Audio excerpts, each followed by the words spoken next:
சற்றப்ப 4 மணி நேரத்திற்கு மேல் தாமதமாக வந்து அதற்குள் அவருக்கு அளிக்கப்பட்ட அந்த பரப்புரை நேரம் முடிந்துவிட்ட காரணத்தினால் பேசாமலேயே சென்று விட்டார். இதனால் அங்கே கூடியிருந்த வெயிலில் காலையில் இருந்து கூடியிருந்த ஆயிரக்கணக்கான அவருடைய ரசிகர்கள் ஏமாற்றத்துடன் திரும்பினார்கள். விஜயனுடைய நோக்கம் அங்கே வந்துட்டு பரப்புரை செய்வதா அல்லது எதுவுமே பேசாமல் போவது அப்படின்னு திட்டமிட்டு தாமதமாக வந்ததா? மக்கள் மீது அக்கறை இருந்திருந்தா இவர் என்ன சொல்லுவார்? இவர் யாரும் பொறுக்கையில வராதிங்க, மைக் எடுத்து யாரும் பொறுக்கையில வராதிங்க, அங்க வெயில நின்றுட்டு இருக்கிறாங்க, எல்லாரும் என்ன பின்னாடி வந்துக்கங்க அப்படின்னு சொல்லிட்டு இவர் வந்துகிட்டே இருக்கலாம்ல. ஒழுக்கம் ஏதும் இல்லாத ரசிகர் கூட்டம் அவர் வச்சுட்டு இருக்கிறாரு. இவரும் சொல்றதில்ல, அவங்களும் கேட்கறது இல்ல. அப்படியாப்பட்ட ஒரு இடம். உடல் வலிமையை உறுதி செய்யும் சிலாஜித், கவனத்தை மேம்படுத்தும் அஸ்வகந்தா மற்றும் உயிர் சக்தியை பெருக செய்யும் சஃபேடு முஸ்லி போன்ற இமயமலையின் உணவுப் பொருட்களை கொண்டு வந்து மிஸ்டர் பர்ஃபெக்ட் உருவாக்கப்பட்டுள்ளது. உங்கள் முழு குடும்பத்தின் ஆரோக்கியத்தை மா நேச்சுரல்ஸ் மூலம் உறுதி செய்திருங்கள். 100% இயற்கையான மூலிகை பொருட்கள் மூலம் உருவாக்கப்பட்ட மிஸ்டர் பர்ஃபெக்ட் மற்றும் மிஸ் பர்ஃபெக்ட் தலைமுறையாக குடும்பங்களின் உடல் வலிமை, மன வலிமை மற்றும் மகிழ்ச்சியை பெருக செய்கிறது.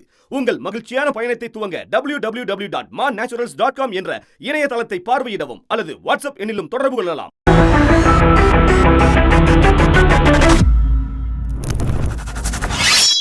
வணக்கம் தொடர்களே.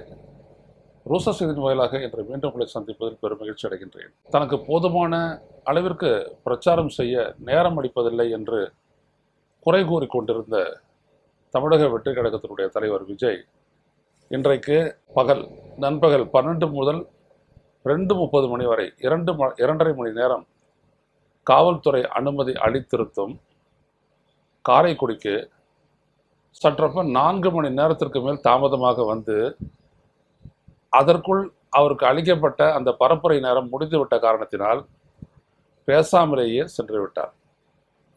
இதனால் அங்கே கூடியிருந்த வெயிலில் காலையில் இருந்து கூடியிருந்த ஆயிரக்கணக்கான அவருடைய ரசிகர்கள் ஏமாற்றத்துடன் திரும்பினார்கள். இது எல்லா தொலைக்காட்சியிலையும் ஒளிபரப்பப்பட்டது, எல்லாரும் பார்த்துருப்பீங்க. எதனால் இந்த தாமதம் ஏற்பட்டுச்சு? 12 மணிக்கு கேட்டதும் அவங்க தான், அதில் இருந்து 12:30 வரைக்கும் கொடுத்தது காவல்துறை, 2.5 மணி நேரம். ஆனால் இவர் மதுரையிலேருந்துட்டு காரைக்குடி 100 கிலோமீட்டர் இந்த பயண தூரத்தை கடப்பதற்கு எடுத்துக்கிட்டது 4 மணி நேரம். அதாவது 1 மணி நேரத்துக்கு 25 கிலோமீட்டர் தான். வந்துட்டு அப்படி நேரம் ஆகிப்போச்சு அப்படின்றது தெரியுது. ஒரு 2:15 அந்த இடத்துக்கு வந்துட்டாரு. வந்து அந்த இடத்துக்கு கொஞ்சம் முன்னாடி அவருடைய பரப்புரை வாகனத்திலேருந்து இறங்கி அங்கே இருக்கிற ஒருத்தங்கிட்ட சைக்கிளை வாங்கிட்டு ஒருத்தர் மாலை போட்டாங்க. மாலையோட சைக்கிள் ஓட்ட பார்த்தாரு அந்த க்ரௌடில். அந்த கிம்மிக்ஸு அது ஒரு 20-25 நிமிஷம் எல்லாம் முடிச்சுட்டு வண்டியில் ஏறி அந்த குறிப்பிட்ட பேசக்கூடிய அந்த இடம் வந்துட்ட உடனே காவல்துறையினர் சொல்லிட்டாங்க, இதுக்கு மேலே நீங்கள் பேச முடியாதுங்க, இப்போவே மணி 2:40 ஆயிடுச்சு, நேரத்தை கடந்துட்டீங்க, அதனால் அனுமதிக்க முடியாது அப்படின்னோடனே அவ்வளோதான். அங்கே இருக்கக்கூடிய அவருடைய கட்சியினுடைய வேட்பாளர் அவரை கூப்பிட்டு அவரை வேனில் ஏற்றி கையை காட்டிட்டு புறப்பட்டு போயிட்டே இருந்தார். சொல்லுங்கள், விஜயனுடைய நோக்கம் அங்கே வந்துட்டு பரப்புரை செய்வதா அல்லது எதுவுமே பேசாமல் போவது அப்படின்னு திட்டமிட்டு தாமதமாக வந்ததா? 4-4.5 மணி நேரம் மதுரை வந்து எப்போவோ சேர்ந்துட்டார் அவர். இவங்க சொல்லக்கூடிய கணக்கு பார்த்தீங்கன்னா காத்தால 8 மணிக்கெலாம் அவர் வந்துட்டார், 8-9 மணிக்கெலாம் வந்துட்டார். வந்தவர் அங்கே இருந்துட்டு முதல் வேலையை அந்த இடத்துக்கு வந்துடணும்ல. அங்கே வேற மக்கள் கடுமையான வெயில், அதில் காத்துட்ருக்குறாங்க. ஒரு பொண்ணு சொல்லுது, நான் 10 மணிலேருந்து காத்துட்ருக்குறேன்னு. காலேஜ் பொண்ணு கட்டடிச்சிட்டு வந்திருக்கும் போல் 10 மணிலேருந்து நின்றுட்டு இருக்குது. பார்க்க முடியல தளபதியை, அது தளபதியினுடைய பேச்சை கேட்கலான்ட்டு இருந்தேன், முடியல, பார்த்துட்டேன் பரவாயில்ல அப்படின்னு சொல்லிட்டு அது போகுது. எவ்வளோ நேரம் நடுவில் வந்துட்டு அவர் சொல்கிறாரு, எங்கே பார்த்தாலும் வழியேற ரசிகர்கள் இருந்தாங்க அப்படின்ட்டு. இந்த எல்லா தலைவர்களுக்குமே போகும்போது வழியேற வந்துட்டு இந்த மாதிரி அவங்க கட்சியினுடைய தொண்டர்கள் வந்துட்டு நிறுத்தி மாலை அணிவிக்கிறது இப்படிலாம் இருக்குது. ஆனால் எல்லாரும் என்ன செய்கிறாங்க அப்படின்னோம்னா, அவங்களுடைய பத்திரிகையிலேயே அவங்களுடைய இணையதளத்தில் ஒன்றத்தை போட்டுடுறாங்க, குறிப்பிட்ட நேரத்திற்கு சென்று சேர வேண்டிய அவசியம் இருப்பதால் பயணம் செய்ய இடைத்தூரத்தில் யாரும் வரவேற்பு நிகழ்ச்சிகளை ஏற்பாடு செய்ய வேண்டாம் என்று கேட்டுக்கொள்கிறோம் அப்படின்னு சொல்லிட்டு எல்லாருக்கும், அது மு.க. ஸ்டாலினாக இருக்கட்டும், எடப்பாடி பழனிசாமியாக இருக்கட்டும், எல்லாருக்கும் இப்படி தான் சொல்கிறாங்க.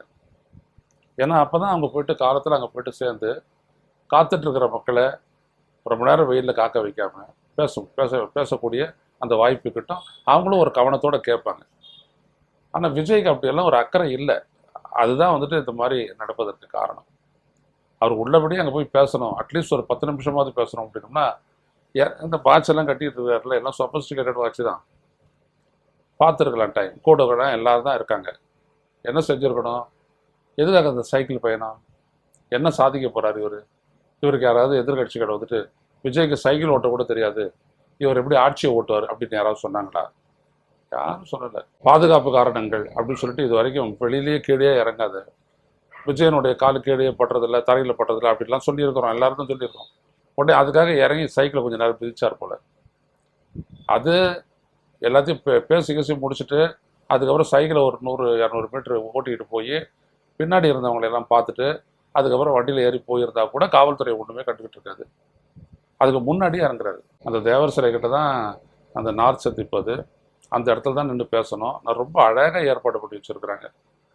அந்த இடத்துலையே கம்ப்ளீட்டாக யாரையும் விடாமல் விஜய் கூட அந்த வாகனங்கள் மட்டும்தான் நடுவில் இருக்குது. மற்றபடி எல்லாரையும் ஒதுக்கி நிறுத்தி காவல்துறையினர் ரொம்ப அழகாக வச்சாங்க. அதை வந்துட்டு புதிய தலைமுறை ட்ரோன் கேமராவில் இருந்துட்டு அப்படியே கவர் பண்ணியிருக்காங்க. பார்க்குறதுக்கு ரொம்ப அருமையாக இருந்துச்சு. ஆனால் இவர் எப்படி செய்கிறார் பாருங்க. இவர் ஒரு தலைவர்.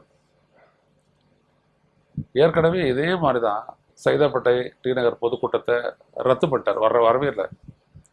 நேற்று அவர் போயிருக்க வேண்டிய கடலூர் பொதுக்கூட்டத்தை ரத்து பண்ணிட்டார்.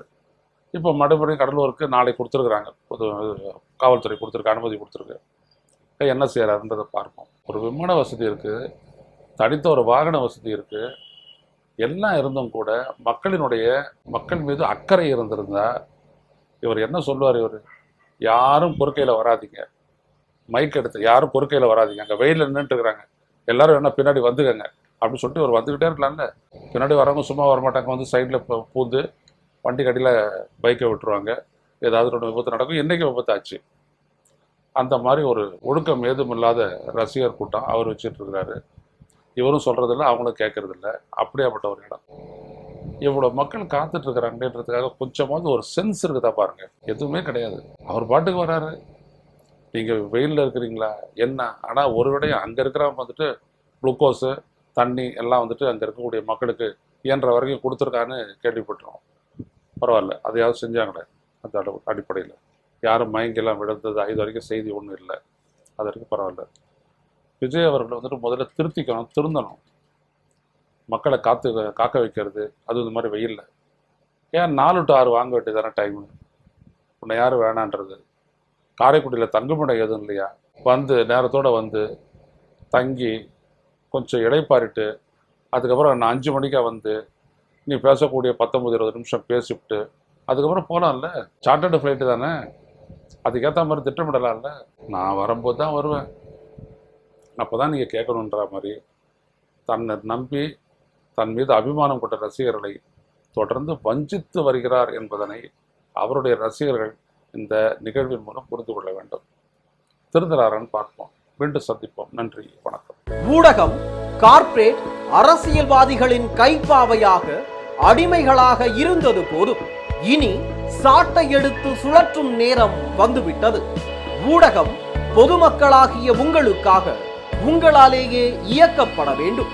ஊடக சுதந்திரத்திற்காக உங்களின் பங்களிப்பை இன்றே அளித்திடுங்கள்.